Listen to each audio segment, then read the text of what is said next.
Step on up, sit down, twist off that bottle top or crack open that can, and welcome to Porch Matters. This is Terry Cagle coming to you from my back porch. Yes sir, yes ma'am, the name of this show is authentic. On Porch Matters, our saying is this: big issues or just a friendly conversation. No topic is off limits. We take pride in being able to talk about anything with each other in an open discussion. Open discussion is one of the only ways to learn. Your perspective could be changed. You could change the perspective of others.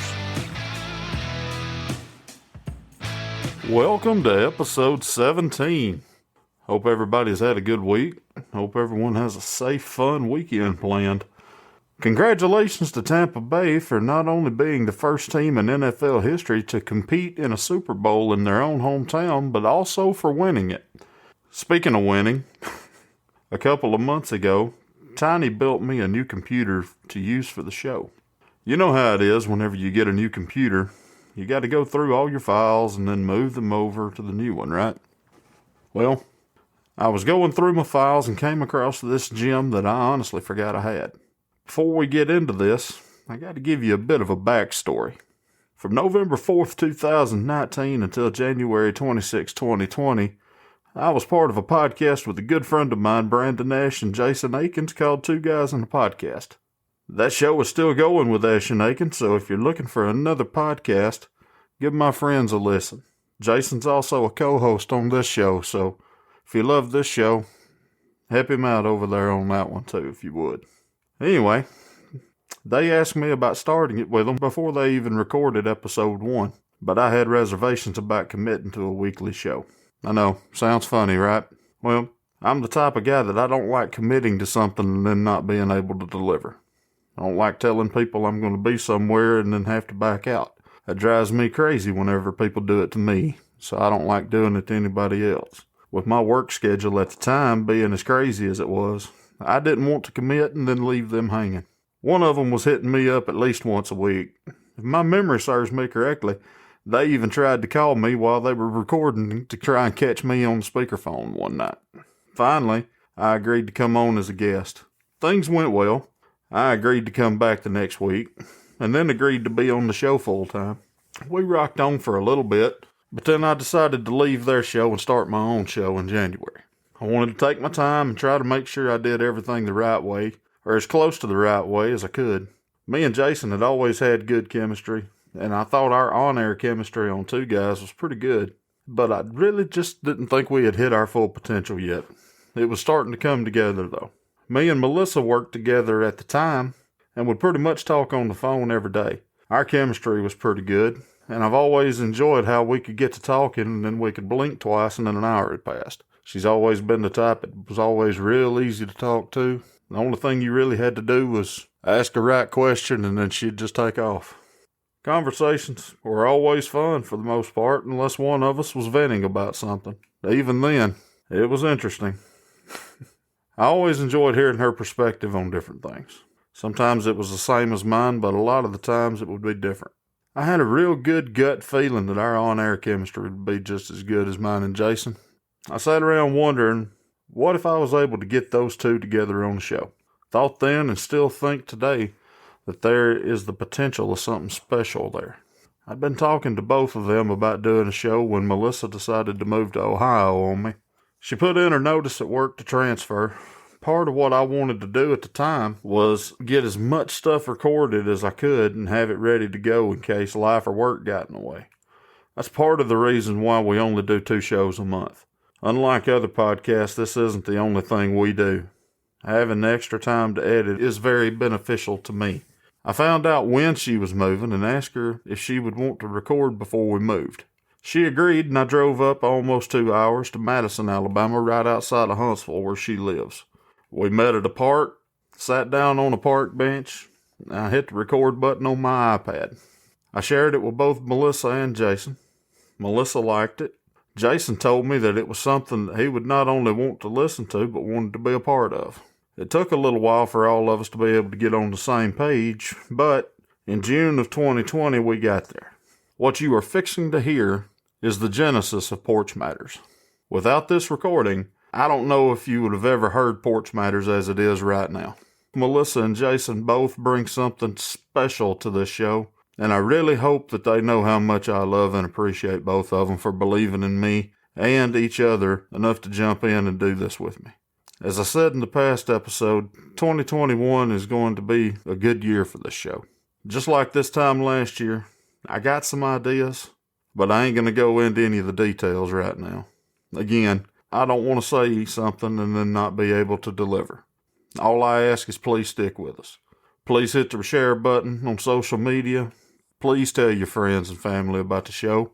There are a lot of people walking around this world right now that have honestly never heard of a podcast. Show them where and how to find the show. If you have to, show them where an app is on their iPhone or on their Android, and show them how to work it. If you're on Android, please just show them which app you think is best for them to listen to the show on. Show them how to subscribe to it. Please do what you can to help this show grow, and I promise to do what I can to make the show bigger and better. On this episode, it's the genesis of Porch Matters. Me and Melissa on a park bench. I really hope you enjoy it. Without further ado, let's get started. Hi folks, this is Terry. Welcome to the show. I am joined here with my good friend, Melissa Stewart. Melissa, how are you today? I'm doing just great. You know what? I am too. It's always nice to get out of Walker County, and I was able to come up and go across the beautiful Tennessee River, and now I'm here with you at the Shelton Park right here in wonderful Madison, Alabama, to quote the great Mick Foley on the cheap plug. Don't get it mixed up. This is the Shelton Park Neighborhood Park. Oh, okay. So it's the Shelton Park Neighborhood Park. Okay. Do you know any history about this place? Well, I grew up here. I spent a lot of my time just down that street down yonder. I could walk here. We used to walk here all the time. And the park that we're sitting at currently is not the park that I grew up with. The one I grew up with was a death trap. A death trap? Yes, the slide was ginormous. That is nothing compared to that metal giver of death that they used to have out here. Was it one of those real tall ones that was made out of the wooden platforms that was always really piping hot in the winter, or in the summertime rather, and you'd always burn your butt as you slid down? There was no wood platform. Every bit of it was metal. Every bit of it was? Every bit of it was metal, yeah. You know, some of the ones that I grew up on, like the one at Summerton School, they had a big, humongous wooden platform and everything on it, but anytime it was a nice warm day, you know, that slide would burn. Well, see, they used to have it positioned closer to the trees, so there was a time of day you could come and slide without burning your hiney. Okay. But there were those unfortunate kids that didn't know what time to come to the park. Would you make fun of me too much if I went over there and seen if those swings was fat boy friendly? I might. I just might, but I'll go over there and watch. Might give you try to give you a good shove. You know, if I was to get on one of this little school bus right here, I bet that spring would break. Yeah, have you ever seen that meme where it's the big girl and the tiny guy, and they both get on this thingy with a spring, and when it goes around, she's going down and he's going towards her, and then she falls and he flies off, and they made it look like he's going through space. That was one of my favorites. Yeah, I've seen that one. That was awesome. You just gave me that imagery with that spring. You know, anytime I go swimming or anything like that, do you remember seeing that one little GIF or video or whatever it was where that really big fella decided he was going to jump off the diving board, and then all of a sudden it looks like it goes to like the atomic bomb going off, and it shows the clips from that Day After Tomorrow where the tsunami's coming into the city and all that good stuff. Yeah, I always thought that was me. Oh, Terry, I didn't know you when you were younger. I know you're tall and you're a big guy, but I've seen a lot bigger where that actually does fit. Well, I appreciate that. So, one thing that got me up here, other than just getting out of Walker County, because you know how much I love getting out of Walker County any chance I get. Yeah, you told me, please, let me come to Madison and get out of Walker County. Yes, I did, actually. But, I told you about an article and everything that I had read, and it talked about the sexualization of comic book characters. And whenever we talked about it, I loved your opinion and your take on it. And I told you then, we needed to do a show together. Yeah, yeah. So I'd really love to just jump right into that. Well, let's do it. So, what the premise and everything of the article was that, excuse me, sorry folks, we're outside and a little bit chilly out here. But the premise of it is always talking about how the men in the comic books and everything was always presented as, strong, rugged, muscular, skinny, Fit it was guys. always the fit, jacked up guys, and they always made sure to show their whole body. Yep. Whereas when it came to characters like Wonder Woman, Black Widow, Scarlet Witch, types like that, all it showed was, for lack of better terms, tits and butt. Yep. And they were always, especially back in the 90s and everything, when everything had to be drawn like Pamela Anderson from Baywatch. Yeah. How they always thought that the women were being sexually exploited. Is that the word I'm looking for? Exploited. You can make it up. See, it's potato. Well, I try to come up with $5 words, sometimes $10 ones. Well, that one's probably 2 cents. But as a woman and as a fan of comic books, what is your take on that? Well, the more I looked at that article, I started thinking about when these comic books were written. There was a time when sex sold everything, and everybody was okay with that.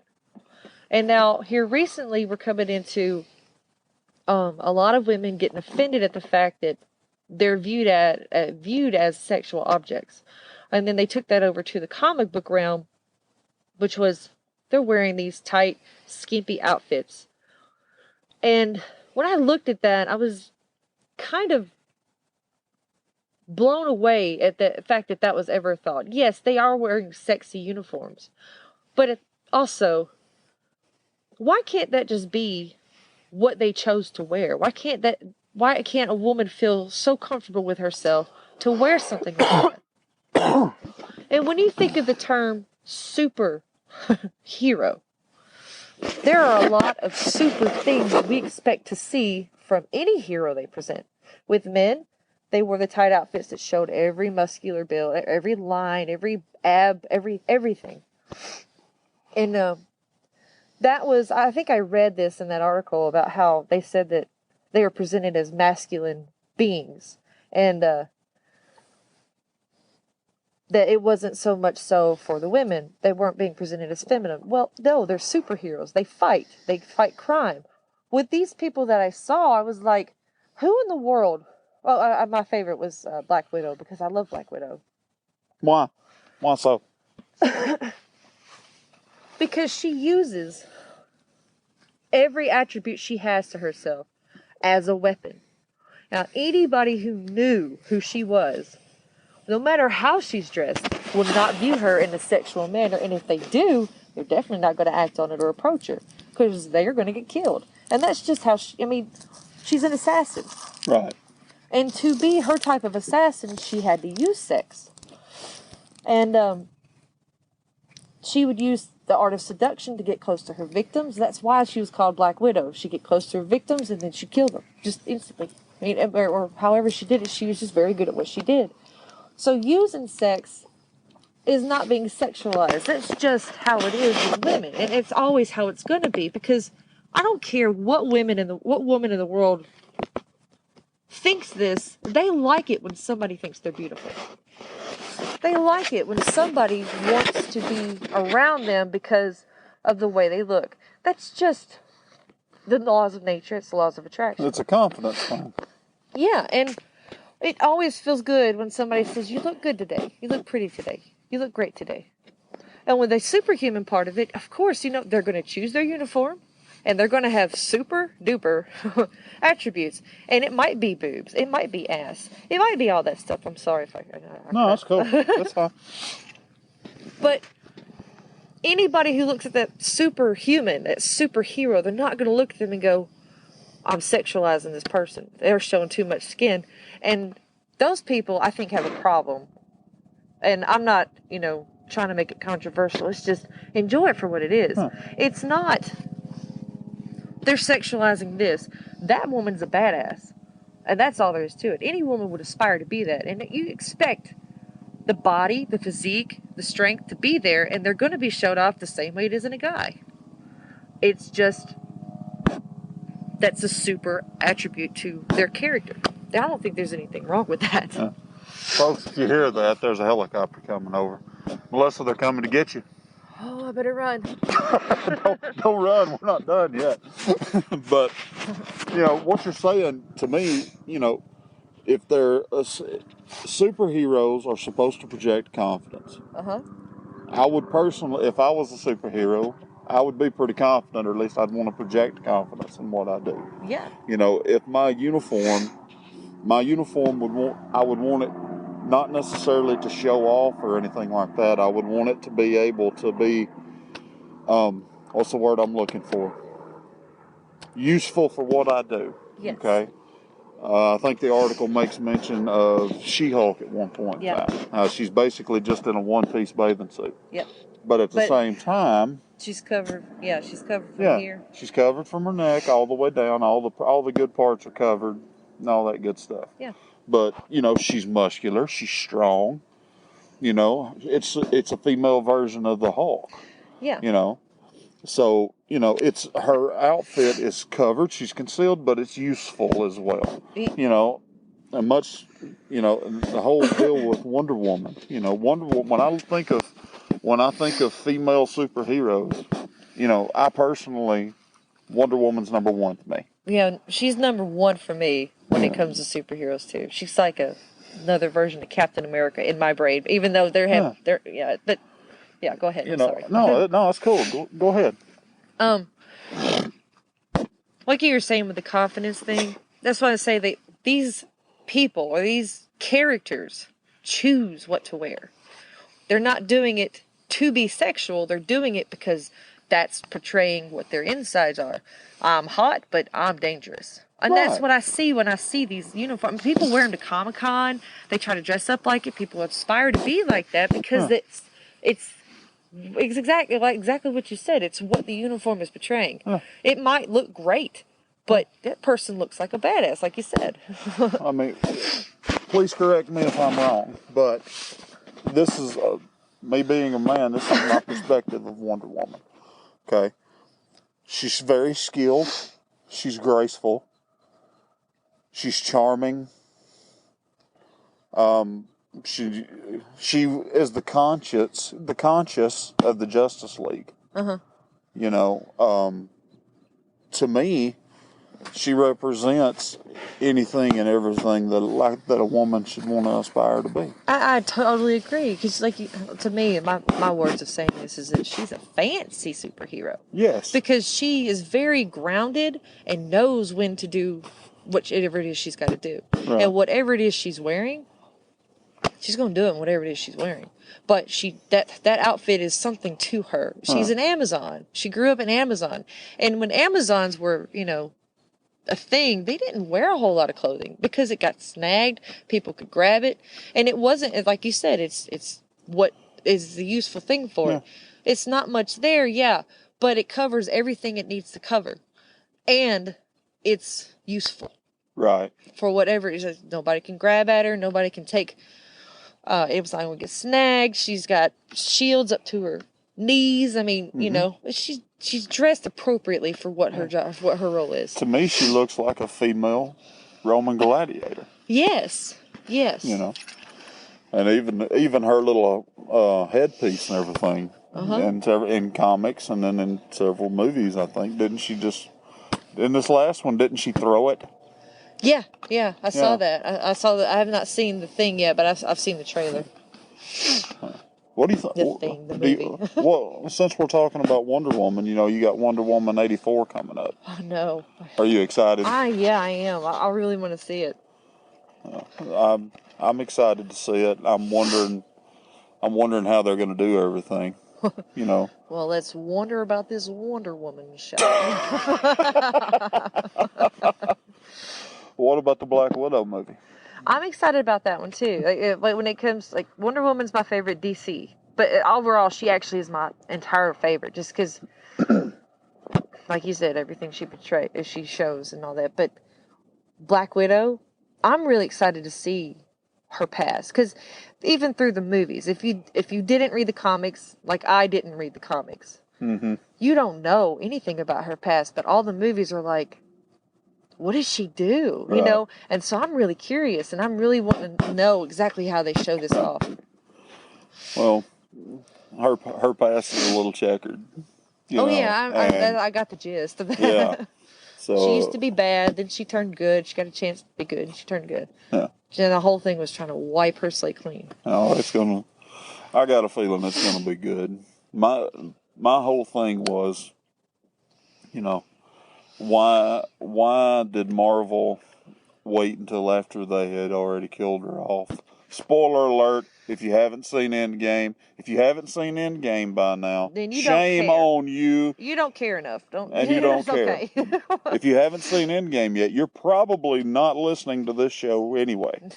So, but, they shouldn't have waited so long. If my personal opinion, she should have had her own setup movie and everything, You're just right. like the other guys did. But with me, I'm kind of happy they did it this way, because you had the prequel of all the other guys, and then with her, it's like I said, through the movies, what did she do? What did she do? And it's been kept this kind of capped on secret to a degree, and so it's like I'm excited to see what it is. So, I'm glad that I don't already know. Right. Because I'd be less excited to see this movie, but I mean, it would have come out first, I guess. But every single one of the Avengers had their own movie, except Falcon and all that. The helicopter didn't find us, folks. Now they're flying overhead with a plane. There's a small airport nearby, and then there's a big airport nearby. Oh yeah. That one's going to be small. So, sorry about that if that comes through. But planes, trains, and automobiles. What about WandaVision? You've heard talk about WandaVision and everything coming to Disney. Do you know that much about Scarlet Witch? Is she? Wait a minute. Is she the one that was with? I hope I don't mess this up. If you do, I'll correct you. Okay, good. Was she with, what's his name? The guy that had Vision. Vision, yeah. Yes. Okay, that'd be her. Good. Yeah, I've seen a little bit about it, but I didn't know that they were actually going to bring her over there. Did you ever read or watch any kind of a YouTube video or anything on the Age of Ultron story? No, I wish I had though. I didn't. All I'm going to tell you is, buckle your seatbelt. I hated that. That one was the worst one for me. That movie was terrible. It was the worst one for me. That movie was terrible. Ultron. Uh-huh. And it wasn't James Franco. It was the guy that played the spy in that TV show. I can't. Spy of a TV show? That's going to bug me. Which spy? I'll think of it here in a little while. He wasn't a spy necessarily. He was like an arms dealer or something like that. This chick worked for the FBI. She was going to try and track him down. He ended up working with the FBI. Later on, found out it was that was her father. Blacklist. Yeah. Yes, Blacklist. I can't believe we figured it out. I watched that. He was the voice for Ultron. And I thought Ultron was awesome in the movie. No, it wasn't Kevin Spacey. Oh, okay. But anyway, I don't think so. But anyway, Ultron to me was awesome in there. But as we have talked about, with the Marvel movies, I knew a little bit more about the comic story, and as I've told you, and I've shared with others, whenever I knew something about the story that they were going to make the movie about, Yeah. it pissed me off. I know. I remember this. We've gotten in screaming fights about this. We have gotten in screaming fights over it. Because I'm passionate about it. Yeah. And as I've told you before, why don't they take they've got the best source material. They've got the comics. Oh my gosh. Yes, you know what I'm saying? Well, that's the thing is with these characters, they're not going to be around forever. Okay, they're getting older by the day, and there's so much material they can't possibly fit it so quickly. It'd be like rapid fire. That's why they put like sort of cameos in any of the movies to try to play like some attribute to it. Like I learned that in Thor Ragnarok, the planet that the Hulk was on, that he got to. Did you tell me this? I did. You did. Okay. Well, yeah. That was a whole other story. No, that was the Planet Hulk story. Yeah. Okay. So I looked into it a little bit more, and I loved it. I love the idea. That would be an awesome movie. Yeah. But that was Thor's thing, and it wasn't supposed to be, and that's what made you mad about it. Yeah. And I think me and you have had this conversation before. I love the Hulk character, but his 2 solo movies have absolutely sucked. And I think that's why they didn't do. That's why they've done it, in my opinion, because now, but it has been revealed that Mark Ruffalo is going to do his own. Well, I don't know if have they said that. I've heard that Mark Ruffalo is going to do his own. I know he wants to do one. I heard that they're going to do it, and they actually got the rights. So I think they got them from Fox. I'm not real sure. They bought is either Fox or Sony or somebody, because at that point in time, Marvel was just like with Spider-Man. Yeah. Oh my gosh. Oh God. It stressed everybody out. Oh yeah. Tobey Maguire. I hated Tobey Maguire as Spider-Man. He did kind of paint a picture of a sort of Spider-Man, and then what's that Garfield guy? Whatever. Tom or whatever, something. The Garfield. Guy that did the Amazing Spider-Man movies. He was actually the worst to me, and it's because he didn't do nerdy Peter. He did cool Peter. And then I love Tom Holland as Peter Parker. He makes me laugh because he takes the whole nerdiness to a whole new level. And it's so funny and awkward that it's enjoyable to watch. Well, out of all of them, he's not my favorite, but I do think that he's done the best job. And it's mainly because of the story that's been behind him, if you ask me. Yeah. But I wonder, though, sometimes I've thought this to myself, if you hated the fact that Iron Man was behind pushing Peter Parker into the I'm not fond of it. I thought you'd say that. But at the same time, that if my memory serves me correctly, part of that they're telling is actually comic based, because Superman did join the Avengers, and I think the Superior Spider-Man, I think that's the suit with the arms and everything coming off the back. Yeah, it's more closely tied into the comics than the other stuff is. Yeah. So, I like Spider-Man, but I don't like Spider-Man. I know. Does that make sense? Yeah, I knew you were going to say that. He is definitely not my favorite character, but a lot of people love it. Well, are you wore out by it? Is that why? Because they've done so many Spider-Mans. It's crazy. I'm kind of exhausted on Spider-Man. Yeah, I really am. But you've told me this. That was Stan Lee's favorite character. He was. Yeah, so that's probably, you're right. That's probably why there were so many. Yeah.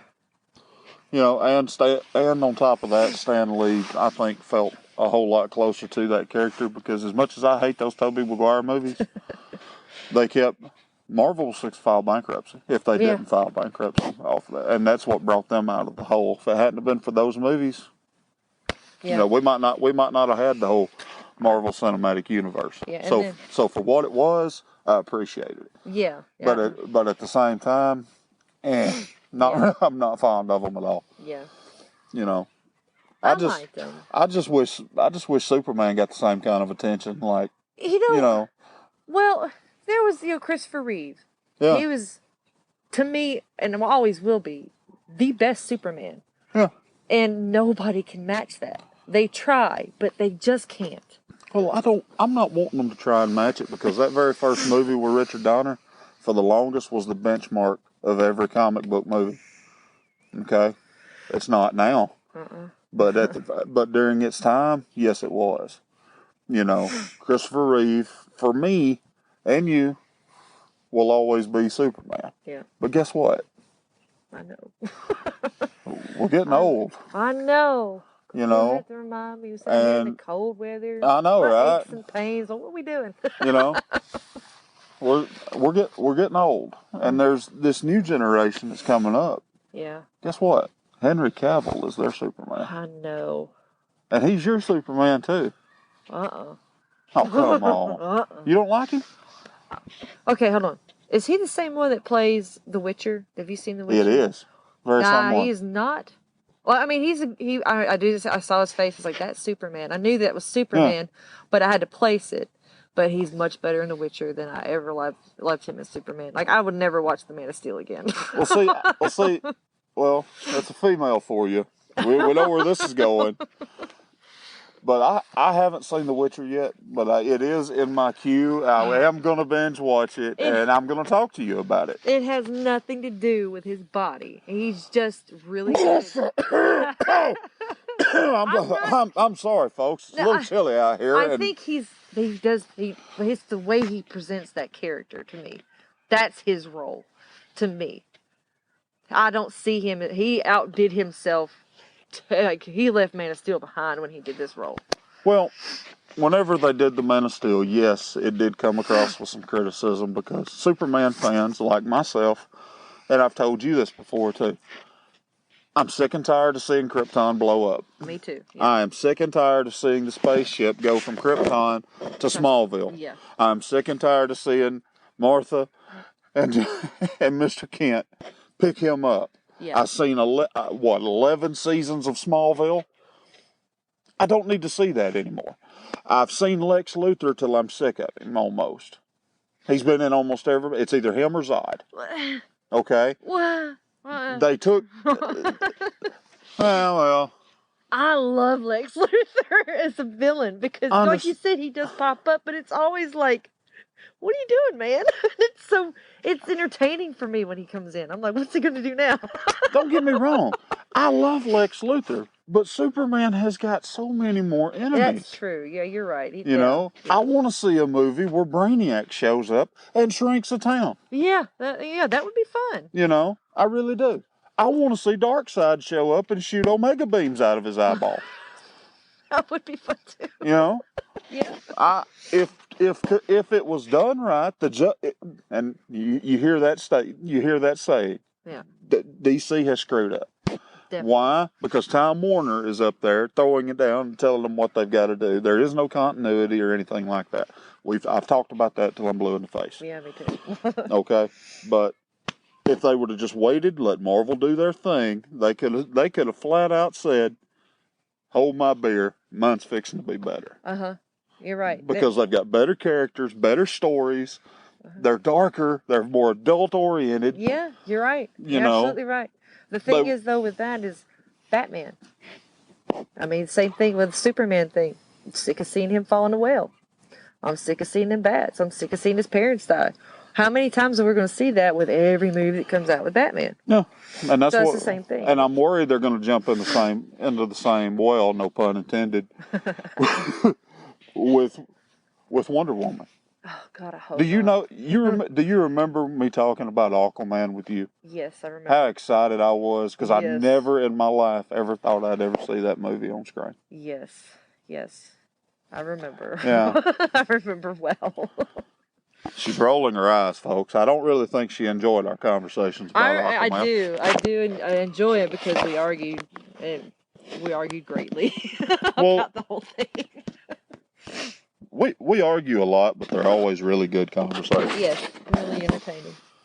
So, what didn't you like about Aquaman? To me, it followed the same old DC thing that they've been doing with every other movie. It's like the beginning of it is great. I like the beginning of the movie, but then the rest of it seems rushed and like they're trying to fit too much in, and Not to say that he didn't play a great role, but Aquaman is what? King of it. He's blonde hair, blue eyed. That's always how he's been drawn. He's always how he's been drawn.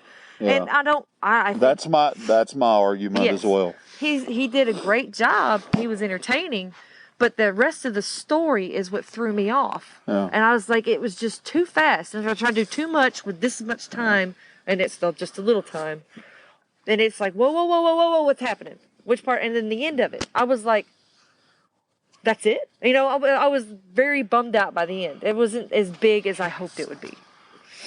It was pretty big, though.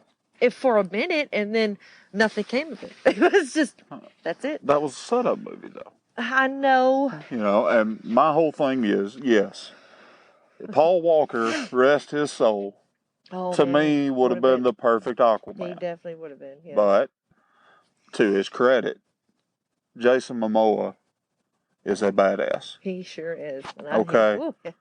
And as an Aquaman fan, I can look past the whole point that he is not blonde-headed. Mm-hmm. He is not blue-eyed. And they wrote it in a point to where it makes sense in the movie. And think about this, just like I told my friend. Conan is playing Aquaman. Oh, yeah.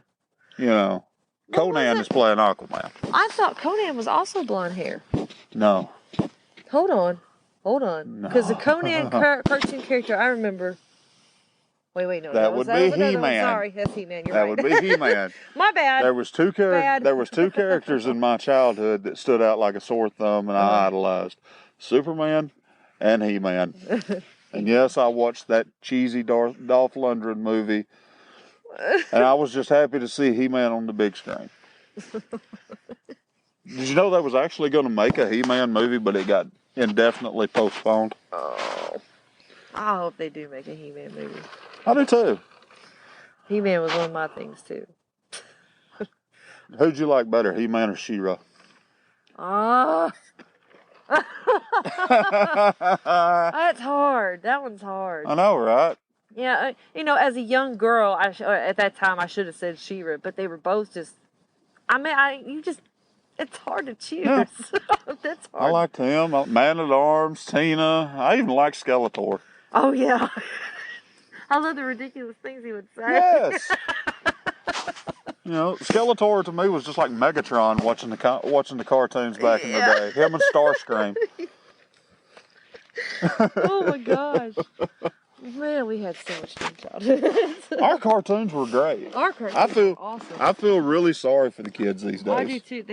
You remember Space Ghost? I love Space Ghost. I love Space Ghost. I watch Space Ghost all the time. Yeah. You know, all those old school cartoons like that. I loved them. These new ones just don't have the same feel to it. No, they don't. There's no.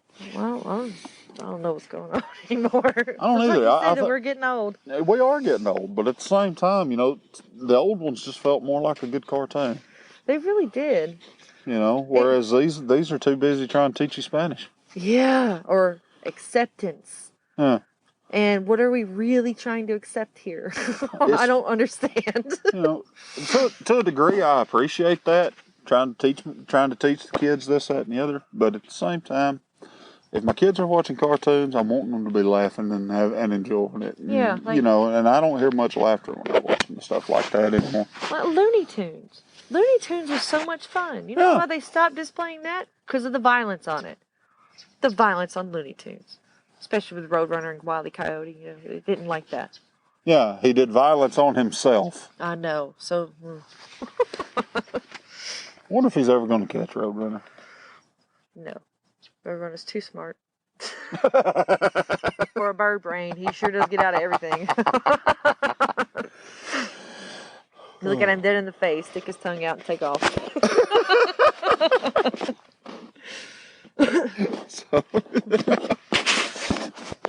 Man. You gonna push me on the swing? I will push you on that swing if you really want to get on that swing. I don't know, Terry. I mean, those chains look a little iffy. Yeah, especially that pole right there in the middle. It's kind of got a little bit of a swag to it. It looks like it's already had a fat kid on it. I don't think it can handle this fat kid. I don't think so either. Maybe, no, not even the slide, but it is held up pretty. I mean, it's reinforced. Just stay off the things with springs, okay? Why? I like flying. But the only You time I've wouldn't ever flew, fly. the only time I've ever flew was in a helicopter and airplane. Though. You wouldn't fly, Terry. You would go backwards and just hit the ground. While it just... I got a bad feeling it would probably come back and hit me in the nuts. Too. I can see that happening too. I was just thinking that. If you recorded it, you could send it into America's Funniest Home Videos, and we might not have to work again. We could win a lot, but I mean, there's so many nut shots. It's just Yeah, they put it in a compilation. make a gif out of it. Yeah. Get that guy that's screaming on that dance song. You know what I'm talking about? Which one? Whenever he's sitting there doing that. Oh my I god! find that video hilarious. I really do. I could see you watching it over and over again, just so you'll feel a little bit better about yourself. I have. today. I have. I used to sit there and watch that. I'd have a bad day. And every time he got to that real high pitched one where it sounded like somebody's got a hold of his manhood and just sitting there just twisted. You know what I'm talking about? Yeah, I do, yeah. That part has always just made me bust out in a giggle. I cannot help it. My favorite one to watch is this guy's recording his dog take a poo. And you're thinking to yourself while this is happening, why is he recording his dog taking a poo? Dog gets done and it like brushes the ground back towards the poo and it takes like 2 steps and then immediately goes into a butt tuck and a funky run with his eyes wide open. This is a boxer, by the way, so it just looks hysterical. That I can watch that over and over again and laugh every time. Well, speaking of which, we could do this all night. Well, we better not because It's getting chilly. And we're hungry. Those clouds are rolling in, and I'm hungry. This fat boy's got to eat. This big girl's got to eat. I just want to tell you how much I appreciate you. Letting me make the long journey from. I'm so glad you did it and I didn't have to. Make the long journey from Walker County up here to the land of milk and honey known as the Rocket City. Yeah. Hey, on the way out, we can pass by the Trash Panda Stadium. Yes, folks. Huntsville has a baseball team coming to them. Excuse me, Madison. And the people chose Trash Pandas as their mascot. Yes, they did. Welcome to Alabama. Welcome Northern to Alabama. But I really do appreciate you taking the time, letting me come up here and have a conversation with you. This has been really fun. I had a lot of fun too. And I really hope we do this again. Oh, definitely. All right. Thank you, ma'am. Thank you, sir. That's all the time we have for this episode. Please like the page and join the group on Facebook at Porch Matters Podcast. Please subscribe or follow us on Apple Podcast, Google Podcast, Spotify, Stitcher, TuneIn Radio, or the platform of your choice so you don't miss an episode. If you're listening to us on Apple Podcast, please rate the show and leave us a review if you have the time. Thank you very much for listening, and catch us next time right here on Porch Matters.